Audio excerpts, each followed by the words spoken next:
Good morning. Good morning. How are you today? I'm wonderful. Well, today I have you here, Miss Brown. I want to just ask you a couple of questions about some non-traditional traditions that you and your family carry out or have carried on, during or after Thanksgiving, okay? If you would please tell us your name and where you work and your position, please. Well, Alma is my first name, and I've used it a lot in business and personally now, as I'm older and I fit it, because it's a good old Southern name, and I'm the fourth generation Alma Brown, as it turns out, which is kind of ironic. But my last name is Brown. That's one I'll keep. And my middle name is Susan. Most people go by Susan. It's kind of was fitting when I was younger. But I'm falling quickly, as I said, into the little old lady Alma. So I use it more. I'm an instructor here at Alabama Southern, and I've been here, it's debatable, I'm saying 26 years, and the front office is 25, but tit for tat, whatever. I plan to stay as long as I'm needed and as long as I'm effective, and then, I think I'll need to move on when I find some new things to do, and the students can do without me. But for right now, it's all good. I still love what I do, and hopefully they still love what they do in here. And your specialty here? Teach visual arts. We do design and two-dimensional composition, a little bit of three-dimensional, as much as the senior institutions will let us for transfer credit, and art appreciation. We really do a lot of that since there's not any K through 12 formal art, visual art education. So we do a lot of that, and that's a popular subject since the students don't get any of that in K through 12. Okay, great. Well, I have a couple of questions here for you. The first question is, do you have an unusual day after Thanksgiving story to share with us? Yeah, I think most of the holidays are pretty unusual with us.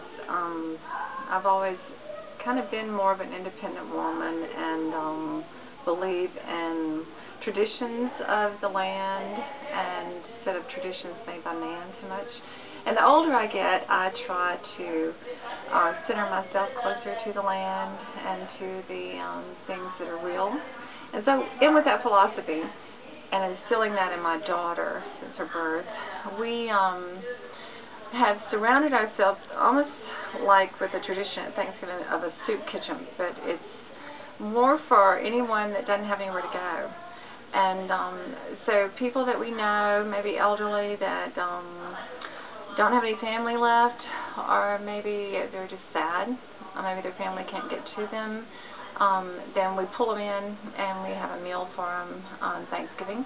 And then it's narrowed down to right now my mother and my daughter, and there are 3 elderly women, one in her 90s and 2 of them are in their 80s.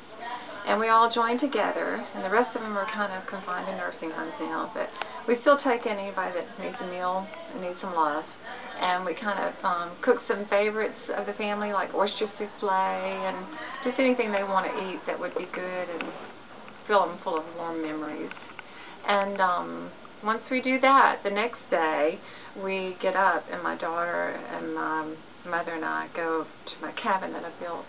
And the cabin is kind of an honor to my father and to his people. And so I filled it full of the wood of their homes, their former homes. We tore those down and used all the wood. And memories of them are all in there.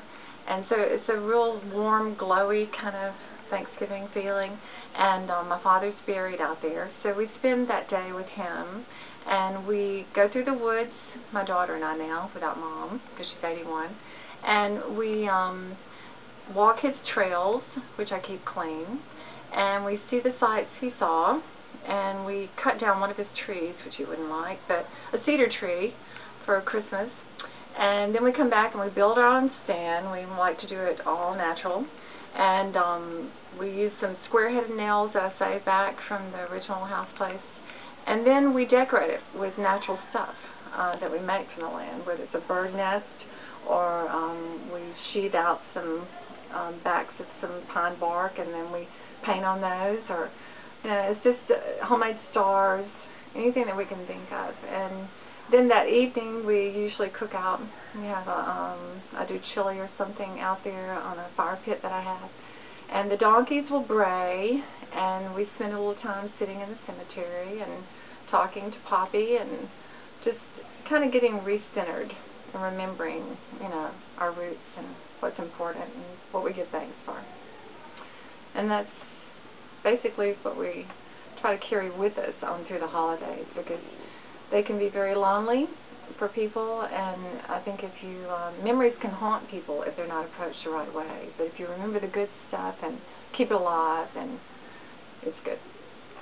So that's what we do. Okay. Happy Thanksgiving. Thank you.